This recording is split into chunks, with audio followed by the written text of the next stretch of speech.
আপনাদের সবাইকে স্বাগতম জানাচ্ছি দ্য ফাইন্যান্সিয়াল এক্সপ্রেস ডিজিটালে। আমরা আজ কথা বলবো হচ্ছে ইউসিবি ব্যাংকের ম্যানেজিং ডিরেক্টর এবং সিইও জনাব মাহমুদুর রশিদ সাহেবের সাথে। উনি গত বছরের সেপ্টেম্বরের দিকে এই ব্যাংকে জয়েন করেছেন, ব্যাংকের টপ এক্সিকিউটিভ হিসাবে দায়িত্ব নিয়েছেন এবং ওনার দায়িত্ব নেওয়ার পর আমরা লক্ষ্য করছি ওনার ব্যাংকটা গত জুলাই আগস্টের পট পরিবর্তনের পর একটু সমস্যার মধ্যে ছিল, সেই ব্যাংকটা আস্তে আস্তে আবার ঘুরে দাঁড়াচ্ছে। সো আমরা আসলে সরাসরি ওনার সাথে কথা বলি, জানবো ওনাদের ব্যাংক কিভাবে ঘুরে দাঁড়াচ্ছে বা ওনাদের ফিউচারটা কি ব্যাংক নিয়ে সামনের দিনগুলোতে, বা ওনারা সামনে 42 বছরের একটা পদার্পণে ওনারা যাচ্ছেন, সেইটাকে মাথায় রেখে বা আগামী বছরগুলোতে ওনারা ওনাদের ক্লায়েন্টদেরকে কী ধরনের মেসেজটা ওনারা দিতে চাচ্ছেন সেই সবগুলো আমরা এখন শুনবো জনাব মোহাম্মদ মাহমুদুর রশিদ সাহেবের কাছে। স্যার, আপনি কেমন আছেন? আছি ভালো, আলহামদুলিল্লাহ। ধন্যবাদ আপনাকে। আপনাকেও ধন্যবাদ আমাদেরকে সুযোগ করে দেওয়ার জন্য, আপনার ইন্টারভিউয়ের জন্য। আমি শুরুতেই জানতে চাচ্ছি স্যার, আপনি তো সেপ্টেম্বরে জয়েন করেছেন, সেপ্টেম্বরের 30 তারিখ এক্স্যাক্টলি। তো ওই সময়টা তো স্যার এই ব্যাংকটার মানুষের মধ্যে একটা পারসেপশন ছিল যে ব্যাংকটা হয়তো কোলাপস করতে যাচ্ছে বা ঘুরে দাঁড়ানোর সম্ভাবনা কম। তো সেইখান থেকে যে আমরা ব্যাংকটা আস্তে আস্তে আমরা লক্ষ্য করছি ঘুরে দাঁড়ানো শুরু করেছে, কিভাবে স্যার এটা এই ম্যাজিকটা আপনারা কিভাবে করলেন সেই বিষয়ে স্যার আমাদের সাথে একটু শেয়ার করবেন প্লিজ। আমরা যে ঘুরে দাঁড়িয়েছি সেটার কয়েকটা পরিসংখ্যান দিয়ে তাহলে শুরু করি, তারপরে কীভাবে করলাম সেই জিনিসটাতে আসি।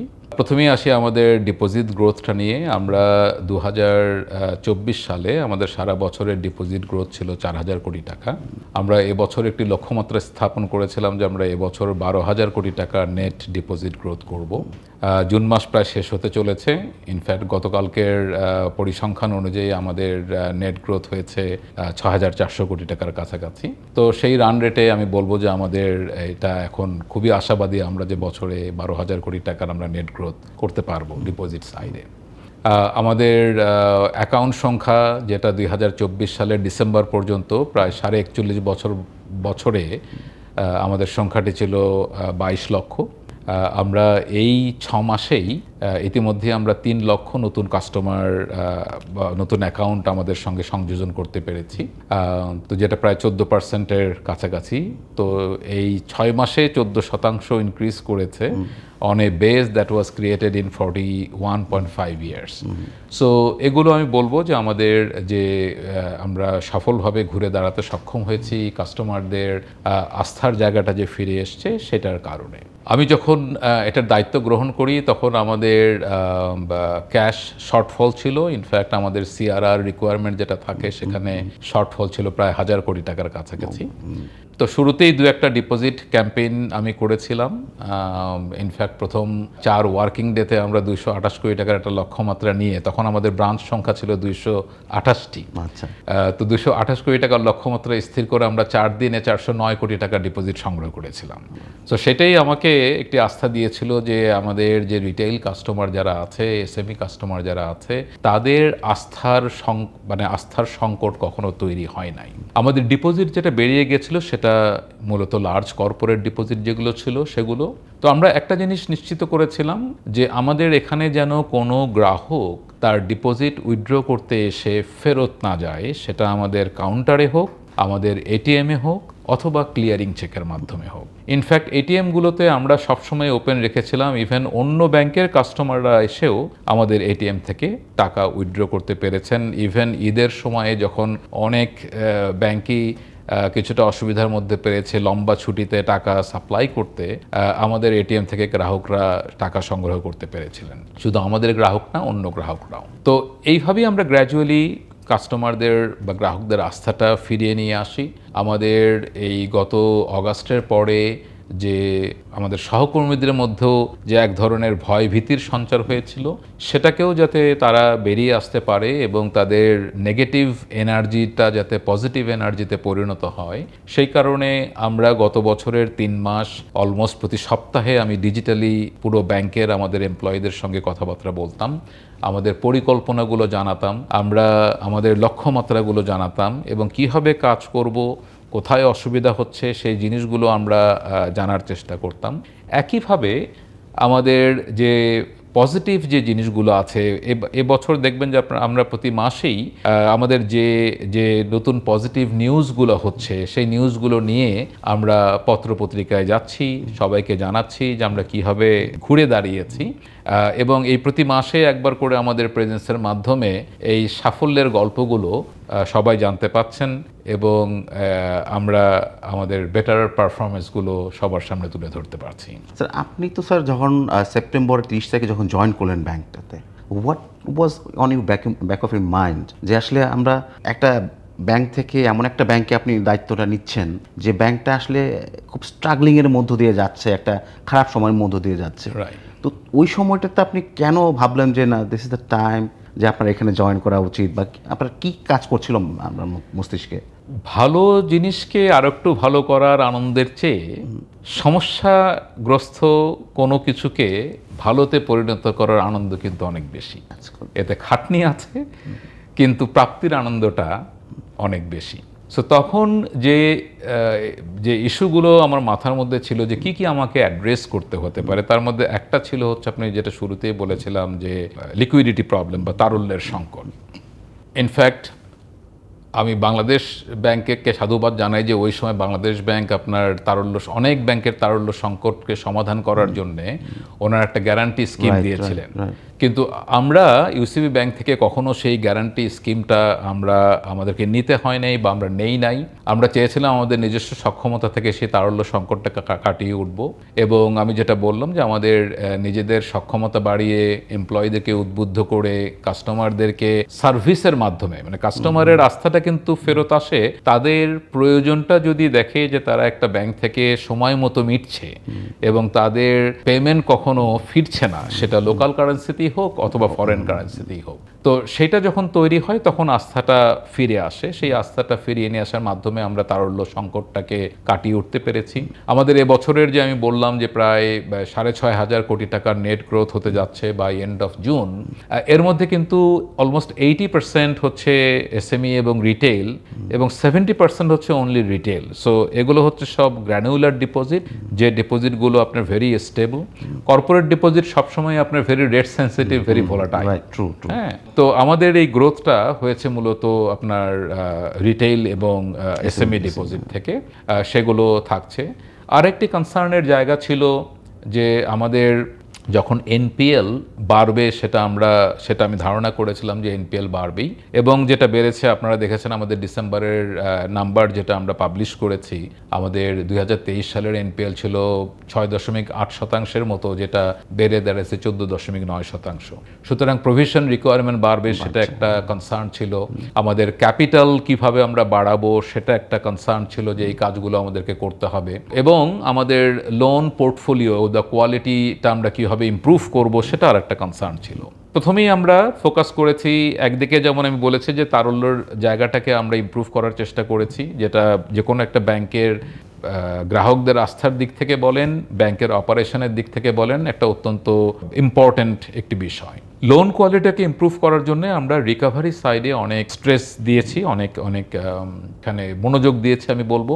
আমরা আমাদের রিকভারি টিমে আমাদের সদস্য সংখ্যা বাড়িয়েছি, আমাদের লিগ্যাল সাপোর্ট টিম যেটা আছে সেই লিগ্যাল সাপোর্ট টিমটাকে আমরা এক্সটেন্ডেন করেছি, এবং এটাকে অনেকটা স্ট্রাকচার করেছি আমরা, যাতে আমাদের যে লোনগুলো ধরেন স্ট্রেসড আছে, ঠিকমতো পারফর্ম করছে না, সেগুলোকে আমরা দ্রুত এটাকে ভালো লোনে কনভার্ট করতে পারি, যেখানে সেটেলমেন্ট প্রয়োজন সেটা যেন দ্রুত সেটেলমেন্ট করতে পারি। তো সেই কাজগুলোর জন্য আমরা সেখানে আমাদের সংখ্যা বাড়িয়েছি এবং আমাদের টার্গেট বাড়িয়েছি। ক্যাপিটাল ইনক্রিজ করাটা কিন্তু একটি কষ্টসাধ্য ব্যাপার। তারপরেও আমাদের বোর্ডের সঙ্গে আমরা ডিসকাশন করে আমাদের পেইড আপ ক্যাপিটালটা আমরা চাচ্ছি যে এই বছর এবং আগামী বছরের মধ্যে দ্বিগুণ করে ফেলতে। আমাদের 1550 কোটি টাকার এখন পেইড আপ ক্যাপিটাল আছে, যেটা আমরা দ্বিগুণ করতে চাই। তার মধ্যে একটা প্রসেস হচ্ছে আমাদের রাইট শেয়ার ইস্যুর মাধ্যমে, আর একটা হচ্ছে আমাদের স্ট্র্যাটেজিক পার্টনার নিয়ে আসার মাধ্যমে। এই দুটোরই আমরা প্রাইস সেন্সিটিভ ইনফরমেশন বা পিএসআই যেটা দেওয়ার কথা সেটা আমরা দিয়ে দিয়েছি। এটা হচ্ছে টিয়ার 1 ক্যাপিটাল। টিয়ার 1 ক্যাপিটাল বাড়ানোর সঙ্গে সঙ্গে আমাদের টিয়ার 2 ক্যাপিটাল বাড়ানোর সক্ষমতাও বেড়ে যায়। আমরা আরেকটি পিএসআই ইস্যু করেছি, যেটাতে আমরা বলেছি যে আমরা এই বছর এবং আগামী বছর মিলে আমরা 1000 কোটি টাকা টিয়ার 2 বন্ড বা সাবঅর্ডিনেটেড বন্ডের মাধ্যমে আমরা ইস্যু করব। তো এইভাবে আমাদের ক্যাপিটাল বেজ অলমোস্ট 60% বেড়ে যাবে between now and end of next year. তো এতে আমাদের ক্যাপিটাল অ্যাডিকুয়েসি রেশিও বাড়বে। ব্যাংকের জন্য আপনারা জানেন যে একটা ম্যানুফ্যাকচারিং অর্গানাইজেশন বা অন্য আরেকটি বিজনেসের সঙ্গে ব্যাংকের বিজনেসের একটা বড় পার্থক্য হচ্ছে যে ওনাদের সেলস বাড়াতে গেলে ক্যাপিটাল বাড়ানোর প্রয়োজন হয় না, কিন্তু আমাদের সেলস যেটা ক্রেডিট সেটা বাড়াতে গেলে আমাদের ক্যাপিটাল ইনক্রিজ করার প্রয়োজন হয়। সো আমরা আশা করছি যে এই বছর এবং আগামী বছরের মধ্যে আমাদের ক্যাপিটাল বেসটাকে আমরা প্রায় 60% বাড়িয়ে নিতে পারবো, এবং তখন আমাদের আবার নতুন লেন্ডিং এর সক্ষমতাও বাড়বে, এবং এই দুটোর মাধ্যমে আমরা আমাদের ক্যাপিটাল বাড়িয়ে আমাদের বুকটাকে বাড়িয়ে আমাদের যে ওভারঅল বিজনেসের যে পরিসরটা আছে সেটা আমরা বাড়িয়ে নিতে পারবো। আপনি কি মনে করছেন স্যার, ধরেন আপনি আসার পরে প্রায় 9 মাস হলো, তো এই 9 মাসে কি আপনি যে প্রাথমিক যে ধাক্কাটা সেটা কি আপনি ওভারকাম করতে পেরেছেন? হ্যাঁ, আমি বলবো শুধু ধাক্কাটা আমরা ওভারকাম করেছি তাই নয়, আমি বলবো যে আমাদের এই 6 মাসের যে আমরা লক্ষ্যমাত্রাগুলো স্থাপন করেছিলাম আমরা সেটাকে আমি বলবো যে কিছুটা অতিক্রমও করে যেতে পেরেছি, এবং যে লক্ষ্যমাত্রাগুলো গত বছরের তুলনায় যদি আমরা চিন্তা করি তাহলে লক্ষ্যমাত্রাটাই ছিল অনেক বেশি। যেমন ডিপোজিটের ক্ষেত্রে আমরা বলেছি 2024-এর সারা বছরের নেট গ্রোথ 4,000 কোটির জায়গায় আমরা এবছর লক্ষ্যমাত্রায় স্থির করেছিলাম 12,000 কোটি টাকা, এবং হাফ ইয়ারে আমাদের 6,500 কোটি টাকার মতো ডিপোজিট গ্রোথ হতে যাচ্ছে বলে আমরা আশা করছি। একইভাবে রিকভারিতে আমাদের প্রায় আমরা 300% মতো বাড়াতে পারছি রিকভারিতে, এবং আমরা সেই রান রেটের মধ্যেই আছে এখন পর্যন্ত। তো এই জায়গাগুলোতে আমরা বেশ ভালোভাবে ওভারকাম করেছি। আমাদের যে সহকর্মীবৃন্দ আছে তারা এখন অত্যন্ত মোটিভেটেড, এবং আমাদের কিন্তু লোক সংখ্যা বাড়ে নাই। বিজনেসের এই যে ভলিউম বাড়াতে আমরা সক্ষম হয়েছি, যে 41 বছরের বেজের উপরে আমরা অ্যাকাউন্ট সংখ্যা বাড়িয়েছি 14% উইদিন 6 মান্থস, এবং কারেন্ট রান রেটে সারা বছরে প্রায় 28% বাড়বে। এই ভলিউমের কাজগুলো হচ্ছে এটার জন্য আমরা কিন্তু আমাদের জনসংখ্যা বাড়াতে হয় নাই, অর্থাৎ আমাদের সহকর্মীরা অনেক উদ্দীপনা সহ এফিসিয়েন্সি সহ কাজ করছে। নতুন আমরা আরেকটা যে কাজটা করেছি সেটা হচ্ছে আমরা আমাদের কোর ব্যাংকিং সিস্টেম আমরা আপগ্রেড করেছি ইনটু এ নিউ ভার্সন, যেটা ওরাকলের এই ভার্সনটা আপনার গ্লোবালি আমাদের মানে বাংলাদেশে হচ্ছে 6th কান্ট্রি, এবং বাংলাদেশে তো অফকোর্স আমাদের ব্যাংকেই এই সক্ষমতাটা নিয়ে এসছে। এটা একটা মাইক্রো সার্ভিস এবং open API based core banking system, যেটা আমাদের ডিজিটাল সক্ষমতাকে অনেকটা বাড়িয়ে দিবে। স্যার আপনি স্যার যেহেতু একটা চাপের মধ্যে ছিল ব্যাংকটা, সেইখান থেকে নাম্বার 1 আপনাকে ক্যাশ রিকভারিতে মনোযোগ দিতে হয়েছে, নাম্বার 2 হচ্ছে আপনাকে ডেপোজিটারদের আস্থা অর্জন করতে হয়েছে, নাম্বার 3 হচ্ছে লিকুইডিটি ম্যানেজমেন্ট করতে হয়েছে, তাতে আপনি যেটা বলুন ডেপোজিটাররা ওভার দ্য কাউন্টার থেকে ফেরত না যায়। এবং আরেকটা ইম্পর্টেন্ট পার্ট হচ্ছে আপনাকে যেটা বললেন এক্সিস্টিং ম্যান পাওয়ার দিয়ে আপনি এই মিরাকলটা করেছেন, ওনাদেরকে মোরালি তো আপ করতে হয়েছে আপনাকে, কারণ এই সিচুয়েশনে কিন্তু সবাই মোরালি ডাউন থাকার কথা। এই সব কিছু স্যার একসাথে ইন ওয়ান গো আপনারা স্যার কীভাবে করলেন স্যার? আপনার ধরেন আপনাকে তো প্রচুর এফোর্ট দিতে হয়েছে আপনাদেরকে, কারণ দেখা যাচ্ছে যে হয়তো আপনার যে স্ট্রাকচার আপনারা আগে কাজ করতেন অন্যান্য ব্যাঙ্কগুলো করে, এর out of the box thinking থেকে তো করতে হয়েছে স্যার। এই জিনিসটা স্যার এদের সব কিছু একসাথে কীভাবে ম্যানেজ করলেন আপনি? ম্যানেজমেন্টের বেসিক যে থিওরিগুলো আমরা পড়েছি ছাত্রাবস্থায়, আমি বলবো যে আমরা সেগুলোই অ্যাপ্লাই করেছি। যেমন সবসময় বলা হয় যে এরকম একটি ক্রাইসিসের সময়ে সবার মধ্যে কমিউনিকেশন বাড়াতে হয়, আমাদের লক্ষ্যগুলোকে যাতে ঠিকভাবে সবার সঙ্গে কমিউনিকেট হয়, এবং সহকর্মীরা যেন সবাই একটা লক্ষ্যমাত্রার পিছনে ছুটতে পারে, সেই জন্যে এই কমিউনিকেশনটা হতে হয় অত্যন্ত ট্রান্সপারেন্ট এবং ফ্রিকুয়েন্ট। আমি যেটা বললাম যে গত বছরের শেষ 3 মাস যে সময়টাতে আমি ছিলাম, সেখানে প্রতি সপ্তাহে ডিজিটালি আমরা পুরো দেশের সমস্ত সহকর্মীর সঙ্গে আমরা প্রতি সপ্তাহে একবার করে ইন্টারঅ্যাক্ট করেছি। দ্বিতীয় জিনিসটা হচ্ছে এই বছরে এসে আমরা বিজনেস কনক্লেভ থেকে শুরু করে আমরা লিমিটেড স্কেলে টাউন হল করেছি ইন জানুয়ারি, আমরা একটা ফুল স্কেল টাউন হল করেছি ইন এপ্রিল, যেখানে পুরো দেশের সমস্ত সহকর্মীদের নিয়ে 16টি অঞ্চলে আমরা টাউন হল করেছি, যেখানে আমার senior management team, extended senior management team তারা ভাগ ভাগ করে প্রতিটি জায়গায় গেছে। আমরা জুলাই মাসে আবারও এরকম টাউন হল করতে যাচ্ছি সারা দেশে 16টি রিজিয়নে। সো এই কমিউনিকেশনটা আমরা ডাইরেক্ট কমিউনিকেশনগুলো বাড়িয়েছি। হ্যাঁ, কাজ তো অফকোর্স আমাদেরকে বেশি করতে হয়েছে, কিন্তু এন্ড অফ দ্য ডে আমাদের সবার সময় কিন্তু 24 ঘন্টাতেই সীমাবদ্ধ। সো আমাদেরকে আগে যে কাজগুলো আমরা যে স্পিডে করতাম এখন হয়তো আমাদের সেই স্পিডটাকে বাড়াতে হয়েছে, আমাদের টাইম ওয়েস্টেজ যেটা হতো সেই ওয়েস্টেজকে কমাতে হয়েছে। আর একটা জিনিস হচ্ছে যে যখন উদ্দীপনাটা চলে আসে তখন কিন্তু কাজের গতি এমনিতেই বেড়ে যায়। ওই নেগেটিভ থট প্রসেসটাকে আপনার পজিটিভ থট প্রসেসে নিয়ে আসাটা সেই সময়টাতে আমাদের শুধু কমিউনিকেশন না, আমরা যেমন একটা সংশয় থাকে সবার যে আচ্ছা আমাদের এরকম একটি সময়ে আমাদের বেনিফিটগুলো, এমপ্লয়ি বেনিফিটগুলো ঠিক সময় মতো পাবো কিনা। তো এই ক্ষেত্রে যেমন আমি আমার বোর্ডকে ধন্যবাদ জানাই যে তারা এমপ্লয়ি বেনিফিটের ক্ষেত্রে কখনো পিছপা হন নাই, অর্থাৎ যে সময়ে যে বেনিফিটটি এমপ্লয়ীদের পাওয়া দরকার ছিল সেটা সঠিক সময় আমাদের সমস্ত সহকর্মীদেরকে ওনারা দেওয়ার সিদ্ধান্তগুলো নিয়েছেন। সো এতে করে যেটা হয়েছে যে তারা দেখেছে তাদের এমপ্লয়মেন্টের ক্ষেত্রে কোনো সংশয় নেই, কেউ চাকরি হারাচ্ছে না, তাদের বেনিফিটের ক্ষেত্রে তারা সময় মতো বেনিফিট পেয়ে যাচ্ছেন। এখন অর্গানাইজেশনকে এই যে বললাম যে একটি চ্যালেঞ্জিং সিচুয়েশন থেকে ভালো সিচুয়েশনে কনভার্ট করার যে আনন্দ, সেই আনন্দটা কিন্তু একটি ভালো অর্গানাইজেশনকে আরও ভালো করার চেয়ে অনেক বেশি, এবং এই আনন্দটা যখন সবার মধ্যে চলে আসে তখন তারা নিজেরাই অনেক বেশি উদ্যম সহকারে কাজ করে। তো আমার মনে হয় যে আমরা অ্যাজ অ্যান অর্গানাইজেশন আমরা সেটা করতে পেরেছি। বোর্ড এবং ম্যানেজমেন্টের মধ্যে অ্যালাইনমেন্টটা এখন অনেক বেশি, এবং আমাদের একটা স্মল বোর্ড, 5 জন মেম্বারের বোর্ড। সো এখানে ডিসিশন মেকিংটা যেমন অনেক ফাস্ট হয়, এবং একই সঙ্গে ম্যানেজমেন্ট এবং বোর্ড আমরা এই যে প্ল্যানিংগুলো করছি সেই প্ল্যানিংয়ে আমাদের সঙ্গে একটা একাত্মতা আছে।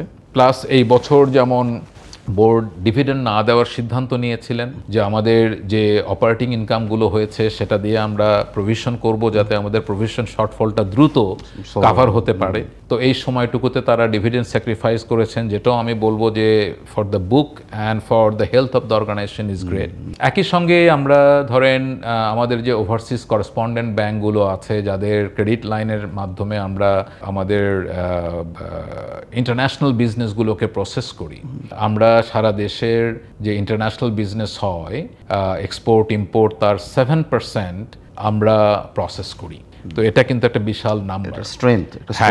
তো মাঝখানে আমাদের এই 2022-এর পর থেকে যত on the exchange rate side আপনারা দেখেছেন ডিভ্যালু হয়েছে, অনেক প্রেশার হয়েছে, ফরেন এক্সচেঞ্জ অ্যাভেলেবল ছিল না, কান্ট্রির রিজার্ভ ফল করেছে। তো এগুলোর মধ্যেও কিন্তু আমাদের সেই গতিটা ঠিক ছিল, আমরা এখনও 7% কান্ট্রির ইন্টারন্যাশনাল ট্রেড প্রসেস করছি, এবং আমরা চেষ্টা করেছি যে আমাদের কোনো পেমেন্ট যেন বাইরে ডিলে না হয়, কোনো পেমেন্ট ডিফল্ট তো কখনোই হয় নাই, কিন্তু ইভেন ডিলে যাতে না হয় সেই প্রচেষ্টাটা আমাদের অব্যাহত ছিল। এবং ইভেন এই বছরেও আমরা নতুন করেসপন্ডেন্ট ব্যাংকের কাছ থেকে আমরা নতুন ক্রেডিট লাইন পেয়েছি। সো ক্রেডিট লাইনের শুধু ক্রেডিট লাইন বেড়েছে তাই না, আমাদের নতুন ব্যাংকও যুক্ত হয়েছে সেই সঙ্গে। তো এগুলো অনেক জায়গাতেই আমরা যে কাজ করেছি গত 9 মাসে, আমি বলবো যে এখন পর্যন্ত আমরা নিজেরা এটাতে স্যাটিসফাইড।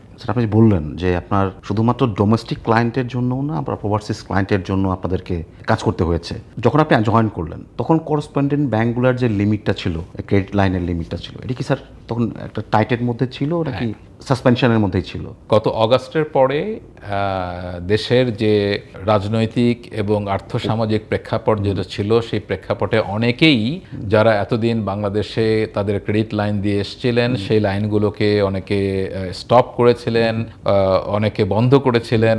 তো ইন্ডাস্ট্রি ওয়াইজ যদি আমি বলি তাহলে আমাদের লাইন অনেক ক্ষেত্রেই সেটা কমেছিল, এবং সেটা আমাদের জন্যও ছিল। So that was another challenge.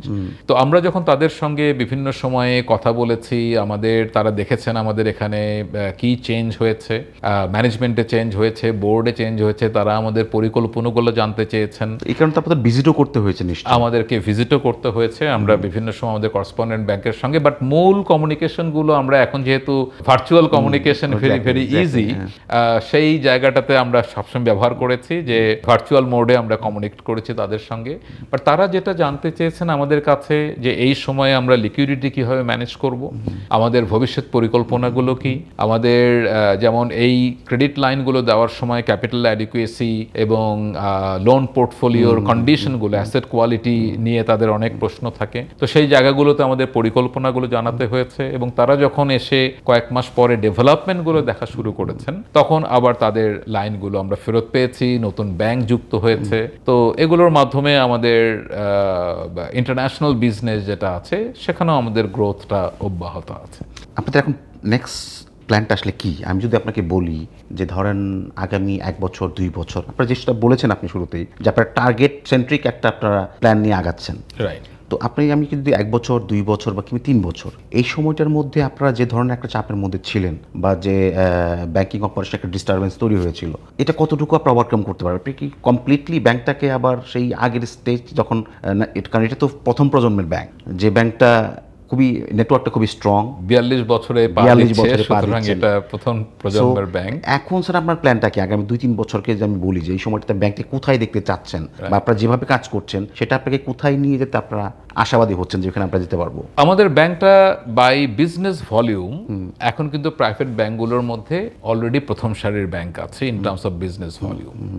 আমাদের এই মুহূর্তে ডিপোজিট আছে 61,000 কোটি টাকার উপরে, আমাদের অ্যাসেটও প্রায় 61,000, লোন আছে 61,000 কোটি টাকার উপরে। সো অ্যাসেট এবং মানে লোনস অ্যান্ড ডিপোজিট মিলে আমরা 1,22,000 কোটি টাকার আমাদের বুক সাইজ, যেটা খুব বেশি ব্যাংকের কিন্তু প্রাইভেট ব্যাংকগুলোর মধ্যে নেই। সো এটা এখন অলরেডি প্রথম সারির ব্যাংক আছে। অ্যাসেট কোয়ালিটিতে যে ডেন্টটা হয়েছে সেটার রিকভারিতে প্রভিশন রিকোয়ারমেন্টে আমাদের একটু সময় লাগবে, 2-3 বছর সময় লাগবে এখানে। তারপরে কিন্তু এই ব্যাংকটা ইভেন প্রফিটেবিলিটির ক্ষেত্রেও দেশের প্রথম সারির একটি ব্যাংক হতে যাচ্ছে। আমরা অন্য জায়গাগুলোতে যেটা কাজ করছি, একটা তো বলেছি যে আমরা ওয়েল ক্যাপিটালাইজড একটা ব্যাংক হতে চাই। এখন মার্কেটে because of the asset quality এবং because of low capital adequacy রেশিওতে অনেকেরই সমস্যা আছে, ক্যাপিটাল শর্টফল আছে। তো আমাদের যেমন ক্যাপিটাল শর্টফল নাই, আমরা চাচ্ছি এটাকে ওয়েল ক্যাপিটালাইজ করতে। সেই জন্যে যে পরিকল্পনাগুলো আপনার সঙ্গে শুরুতেই শেয়ার করেছি, তো সেইটা একটা জায়গা। আমাদের গ্রোথ, আমরা এবছর যেমন কর্পোরেট পোর্টফোলিওতে আমাদের গ্রোথটাকে আমরা সীমিত রেখেছি, এখানে আমরা রিব্যালেন্সিং করছি, আমরা রিকভার করছি আমাদের লো কোয়ালিটি অ্যাসেট এবং তার পরিবর্তে আমরা যেগুলো ওয়েল ক্রেডিট ওয়ার্দি কাস্টমার্স আছে আমরা সেইখানে আমাদের অ্যাসেট বাড়াচ্ছি কর্পোরেট সাইড। রিটেইল এবং এসএমইতে আমাদের গতিটাকে আমরা বাড়াচ্ছি। আপনারা জানেন যে এসএমই এখনও বাংলাদেশের অর্থনীতিতে একটি বড় কন্ট্রিবিউটর এবং সেখানে আমাদের ফাইন্যান্সিং আমরা পুরো ইন্ডাস্ট্রি মিলে এখনও অ্যানাফ করতে পারি নাই। সো ওখানে গ্রোথের জন্যে আর একজনের শেয়ার নিয়ে আসার প্রয়োজন নেই, আমরা গ্রোথ করতে পারি লুকিং অ্যাট দ্য নিউ মানে অ্যাভিনিউজ। মার্কেটটা যেহেতু বাড়ছে, অপরচুনিটি ওখানে বাড়ছে। রিটেল সেক্টরেও আপনার অপরচুনিটি বাংলাদেশে বাড়ছে, কারণ আমাদের যে মিডল ইনকাম ক্লাস তাদের ইনকাম বাড়ছে, তাদের লাইফস্টাইল চেঞ্জ হচ্ছে, সেখানেও একটি বড় অপরচুনিটি আছে। সেই জায়গাগুলো নিয়ে আমরা কাজ করছি। আগামী বছরে যখন আমাদের ক্যাপিটাল বেসটা ইনক্রিজ করবে তখন আমাদের কর্পোরেটেও আমরা আরও বেটার গ্রোথ করতে পারবো। আমরা ডিজিটাল সাইডটাতে অনেক ফোকাস করছি। ইনফ্যাক্ট আমাদের প্ল্যান হচ্ছে যে আমাদের রিটেইল এবং এসএমই পোর্টফোলিওতে আগামী 5 বছরে about 80% of the transactions we want to divert into the digital platform. Retail এবং এসএমইতে corporate is always a relationship based transactions. তো এইটা এই জন্য আমরা বলছি যে মানে আমাদের মানে যারা গ্রাহক কাস্টমার্স তারাও যেমন একদিকে নিজেদের লাইফস্টাইল চেঞ্জ হচ্ছে, they are becoming more and more tech savvy, they want to do banking from home. Right. So আমাদের সেই জায়গাগুলোতে যেতে হবে এবং ডিজিটাল করলে আমরা আমাদের যে কাস্টমার বেস সেটাকে অনেক এক্সপ্যান্ড করতে পারবো। ভালো জায়গাটি হচ্ছে যে আমাদের কিন্তু যত ধরনের লাইসেন্স একটি ব্যাংক নিতে পারে সব ধরনের লাইসেন্স আছে। আমাদের অ্যাসেট ম্যানেজমেন্ট লাইসেন্স আছে, আমাদের ব্রোকারেজ লাইসেন্স আছে, আমাদের ইনভেস্টমেন্ট ব্যাংকিং লাইসেন্স আছে, আমাদের ফিনটেক লাইসেন্স আছে এবং আমাদের অ্যাসেট ম্যানেজমেন্ট, ব্রোকারেজ এবং মার্চেন্ট ব্যাংক তিনটাই কিন্তু এখন top rated institutions in Bangladesh in their respective areas. ফিনটেকের মাধ্যমে আমরা এমএফএস অপারেশন করছি এবং ওখানে আমাদের যেমন একটু আগে আমি বলেছি যে এই জুনে আমাদের ব্যাংকিং সেক্টরে 25 লক্ষ কাস্টমার হয়ে যাচ্ছে। আমাদের এমএফএস এ উপায়ে আমাদের কাস্টমার সংখ্যা কিন্তু এর দ্বিগুণেরও অনেক বেশি। তো কিন্তু ওটা অপারেট করছে মাত্র 3 বছর হলো। তো এই যে স্মল কাস্টমার আর ফাইন্যান্সিয়াল ইনক্লুশন সেই জায়গাগুলোকে যদি আমরা আরও বৃহত্তর পরিসরে নিয়ে যেতে চাই তাহলে আমাদের এখানে কস্ট অফ ট্রানজ্যাকশন বা কস্ট অফ ডেলিভারি কমাতে হবে, এবং কস্ট অফ ডেলিভারি বা কস্ট অফ ট্রানজ্যাকশন কমানোর একটা বড় উপায় হচ্ছে ডিজিটাল প্ল্যাটফর্ম ট্রান্সফরমেশন। তো আগামী 5 বছরে আমরা একটা রোড ম্যাপ ড্র করছি, যে রোড ম্যাপে আমাদের বেশ কিছু ইনভেস্টমেন্ট থাকবে, এবং সেটার একটা বড় ইনভেস্টমেন্ট অলরেডি আমরা যেটা করেছি যে আমাদের কোর ব্যাংকিং সিস্টেম যেটা আপগ্রেড করেছি, এবং ওপেন এপিআই প্ল্যাটফর্মে আমরা যে কোনো নতুন অ্যাপ্লিকেশন এটার সঙ্গে যখন আমরা অ্যাড করব, আমার সিস্টেমকে কোনোভাবে ডিসরাপ্ট করতে হবে না। এটার ক্যাপাবিলিটি অনেক বেশি, এবং we can always add new applications, new systems into our core. তো সেই ক্যাপাসিটির কারণে আমরা আশা করছি যে আগামী 5 বছরে আমরা ডিজিটাল ব্যাংকিংয়ে একটা বড় ধরনের ট্রান্সফরমেশন আমরা তৈরি করতে পারবো। Sir, in terms of sir reducing of NPL, right, এটা তো একটা বার্ডেন সবগুলো ব্যাংকের, banking industry as a whole এটা একটা বার্ডেন, তো এটা কিপস রাইজিং, রাইট। তো স্যার আপনার স্যার কি প্ল্যান স্যার? আমি যদি বলি যেটা 5 বছরে আপনি ডিজিটাল ট্রান্সফরমেশনের গল্পটা বললেন, আমি যদি এনপিএল কমানোর ক্ষেত্রে আপনাদের সামনে 2-3 বছরে আপনাদের প্ল্যানটা কি, মানে এটাকে কোথায় দেখতে চাচ্ছেন আপনারা? আমাদের প্ল্যান হচ্ছে যে আগামী 5 বছরের মধ্যে আমরা এটা 5%-এর নিচে আনতে চাই। 5%, এখন যেটা 14%, এখন যেটা 15% আছে। ইনফ্যাক্ট এই যে নতুন আপনার যে নিয়মটা এসছে, যেখানে এটাকে ইন্টারন্যাশনাল স্ট্যান্ডার্ডে নিয়ে যাওয়া হয়েছে, তাতে আমাদের এটা আরেকটু বেড়েছে। যেমন এপ্রিলে এসে আমাদের এটা আপনার 18% হয়ে গেছে। এই 18%কে আমরা মার্চের 31 অনুযায়ী, মানে রিপোর্টিংটা হয়েছে এপ্রিলে, তো এইটাকে আমরা আগামী 5 বছরে 5%-এর নিচে নিয়ে আসতে চাই। এবং এই বছর এবং সামনের বছর, এই 2 বছর মিলে there will be a significant reduction. আমাদের এই বছরে যেমন রিকভারিতে আমরা একটা বড় ধরনের স্টেপ নিয়েছি, আমাদের রিকভারি টিমটাকে আমরা এক্সটেন্ডেন করেছি, লিগাল সাপোর্টটাকে এক্সটেন্ডেন করেছি। সো এই দুটোর মাধ্যমে আমাদের এবং আমাদের এই যে বুক ডিনোমিনেটরও বাড়বে, because as we increase our capital, our capacity to lend will increase as well. তো ওইটার মাধ্যমে যখন আমরা বুকটা বাড়াবো, that will increase our denominator, এবং বাই ডুইং দ্য রিকভারি আমার নিউমারেটর কমে যাবে, এবং ওভারঅল আমাদের রিডাকশনটা হবে। এবং উই আর এক্সপেক্টিং যে ইন 4 to 5 years টাইম আমাদের এটা 5%-এর নিচে চলে আসবে। আপনাদের এই সাকসেস স্টোরি স্যার, এটা তো সবাই জানতে চায়। বাংলাদেশে স্যার এখনও অনেক ব্যাঙ্কগুলো আছে যে ব্যাঙ্কগুলো খুব স্ট্রাগলিংয়ের মধ্যে দিয়ে যাচ্ছে, আপনারা ভালোভাবে বলতে পারবেন। বাংলাদেশ ব্যাংক এইসব ব্যাংক নিয়ে concern. The good part is sir, আমি রিসেন্টলি বাংলাদেশ ব্যাংকের গভর্নর সাহেবের ইন্টারভিউ নিয়েছিলাম, তো সেইখানে আমি ওনাকে প্রশ্ন করেছিলাম যে যে ব্যাঙ্কগুলা দুর্বল হয়ে আছে, বা যে ব্যাঙ্কগুলোকে আপনারা গ্যারান্টির এগেনস্টে লোন দিয়েও সেটাকে সাকসেসফুল করতে পারেননি, পরে আপনারা ডিরেক্ট ক্যাশ সাপোর্ট দিয়েছেন, রাইট। তো এই ক্যাশ সাপোর্টের পরেও ব্যাঙ্কগুলো এখন ঘুরে দাঁড়াচ্ছে না। তখন উনি 2টা ব্যাংকের নাম বলেছিলেন আমাকে, 2টা ব্যাংক ঘুরে দাঁড়িয়েছে, একটা হচ্ছে ইসলামী ব্যাংক, আরটা হচ্ছে আপনাদের ব্যাংক ইউসিবি ব্যাংক। এবং উনি আপনাদের ম্যানেজমেন্টকে উনি থ্যাংক ইউ বলেছিলেন, যে ওনাদেরকে উনি যে শব্দের উচ্চারণ করেছিলেন আমার মনে আছে, হ্যাটস অফ টু দেম। তো এখন স্যার আপনাদের এই সাকসেস স্টোরিটা স্যার আপনি কি মনে করেন, অন্য যে ব্যাংকগুলোতে সমস্যায় পড়ে আছে, যারা বেরোনোর চেষ্টা করছে, পারছে না এখন পর্যন্ত, তার কোন বিষয়গুলোকে তাদের ফোকাস করা উচিত? আপনার এক্সপিরিয়েন্স থেকে আপনি বলবেন, তাতে করে তারাও উপকৃত হয় যে this are the area we should focus on. প্রথম কথা হচ্ছে যে গুড গভর্নেন্স থাকতে হবে, গভর্নেন্সের জায়গাটাকে ইমপ্রুভ করতে হবে। আমরা বিগত বছরগুলোতে দেখেছি যে সেই ব্যাংকেরই সমস্যা হয়েছে বেশি যে ব্যাংকে গভর্নেন্সটা উইক ছিল, গভর্নেন্সটাকে কম্প্রোমাইজ করা হয়েছে। সো গভর্নেন্সটাকে আমাদেরকে স্ট্রং করতে হবে, যে জায়গাটাতে both board and management has a role to play.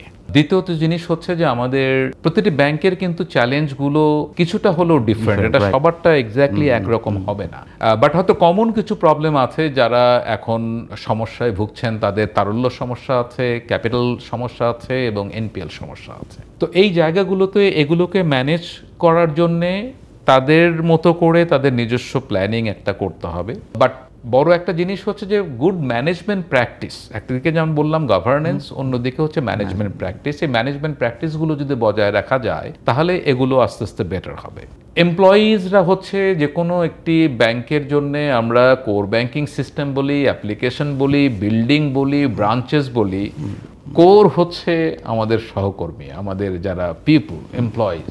এনারা যদি আপনার ওয়েল মোটিভেটেড থাকে, তাহলে আপনার তাদের মনোবলটা যদি শক্ত থাকে এবং তাদের যদি ইচ্ছাটা থাকে ঘুরে দাঁড়ানোর জন্যে, তাহলে সবাই তারা একযোগে কাজ করবেন বলে আমার বিশ্বাস। এবং আমরা এই কাজগুলোই করেছি, আমরা আমাদের এমপ্লয়ীদেরকে মোটিভেটেড রেখেছি, এমপ্লয়ীদেরকে মোটিভেটেড রাখতে গেলে যা করা দরকার করেছি, আমাদের প্ল্যানগুলোকে আমরা ওপেনলি কমিউনিকেট করেছি, ডাইরেক্ট কমিউনিকেশন করেছি, এবং সবাই যাতে লক্ষ্যগুলো, প্রায়োরিটিসগুলো যাতে ঠিক থাকে সেই জায়গাগুলোকে রেখে আমরা কাজ করি। আমরা অলমোস্ট প্রতিদিন আমাদের আগের দিনের সঙ্গে আমাদের যে প্রায়োরিটিগুলো এই বছর আছে সেটা শুধু মান্থলি বা উইকলি না, আমরা অনেক কিছু আছে যেটা ডেইলি কমিউনিকেট করি। তো এখন তো কমিউনিকেশন হয়ে গেছে অনেক সহজ। এখন আপনার যে সোশ্যাল মিডিয়াগুলো আছে, হোয়াটসঅ্যাপের গ্রুপ করে ফেলা যায়, ভাইবারের গ্রুপ করে ফেলা যায় এবং সেখানে কমিউনিকেশনগুলোকে ডাইরেক্ট করে ফেলা যায়। তো কমিউনিকেশনে ইচ্ছা থাকলে এখন অনেক ফাস্টার কমিউনিকেশন করা যায়, ডাইরেক্ট কমিউনিকেশন করা যায়।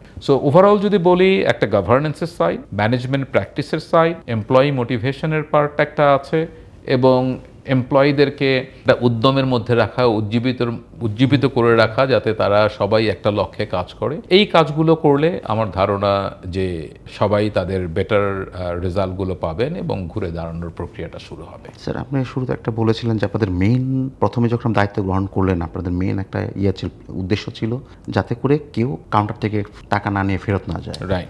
লিকুইডিটি ইজ অ্যান ইস্যু ছিল, রাইট, এখনও সেটা আছে। ওই সময়টাতে এই ফান্ডটাকে আপনারা কীভাবে ম্যানেজ করলেন? কারণ আপনার একটা significant portion of your assets turn into bad asset, সেটা একটা চাপ। পাশাপাশি আপনার ডেপোজিটরদের একটা আস্থার ঘাটতি ছিল সেই সময়টা। এর মধ্য থেকে স্যার আপনারা কীভাবে ওই ফান্ডটাকে আপনারা ম্যানেজ করলেন? কারণ তখন ইনভেস্টমেন্ট অপরচুনিটিও কিন্তু একটা স্লাগিশনেসের মধ্যে ছিল।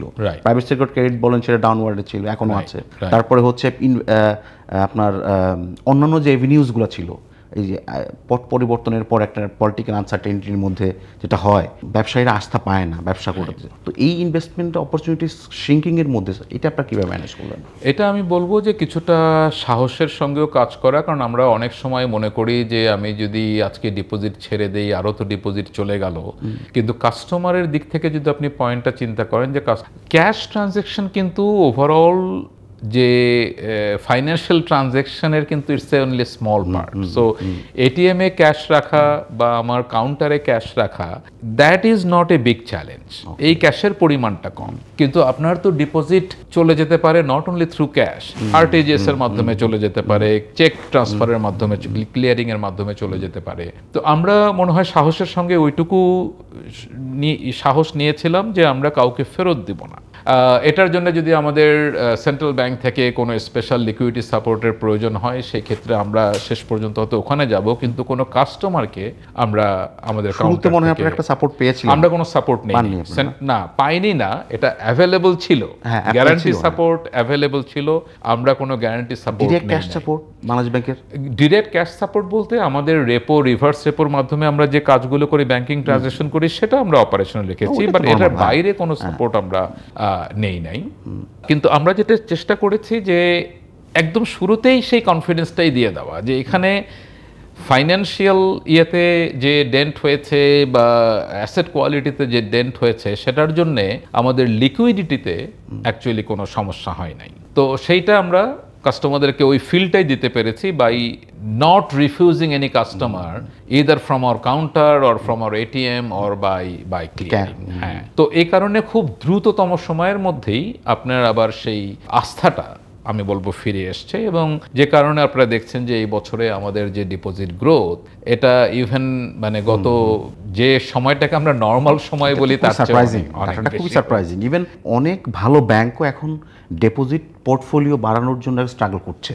আমি জানি অনেক ভালো ব্যাংকে করছে, যেখানে টোটাল ইন্ডাস্ট্রি ডিপোজিট গ্রোথ হচ্ছে আপনার 8.21%, সেইখানে আপনাদের হচ্ছে প্রায় 27-28%-এর কাছাকাছি চলে গেছে। আপনি স্যার, আপনার যদি 42 বছরের পদার্পণে আপনারা যাচ্ছেন, রাইট, তো আপনারা কি মেসেজটা দিতে যাচ্ছেন টু ইউর কাস্টমার্স? আমাদের গ্রাহকদের জন্য আমার মেসেজ আসলে একটাই, যে আমরা অত্যন্ত কৃতজ্ঞ আপনাদের আস্থার জন্যে, আমাদের উপর ভরসা রাখার জন্য। আমরা সবসময় চেষ্টা করি আমাদের গ্রাহকদেরকে যাতে আমাদের সর্বোত্তম সেবাটা আমরা দিতে পারি, এবং আমাদের দিক থেকে সেই প্রচেষ্টা অব্যাহত থাকবে।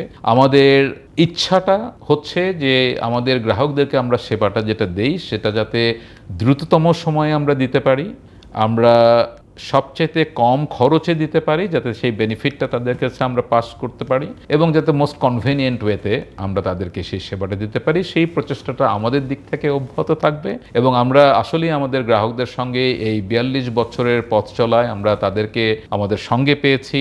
ওনারা আমাদের উপর আস্থা রেখেছেন, আমাদেরকে যে সেবার সুযোগ দিয়েছেন, সেটার জন্য আমি ইউসিবির তরফ থেকে আমাদের আন্তরিক কৃতজ্ঞতা জানাই। স্যার আপনাকে অসংখ্য ধন্যবাদ স্যার, আপনার এই ব্যস্ততার মধ্যেও স্যার আমাদেরকে সময় দেওয়ার জন্য।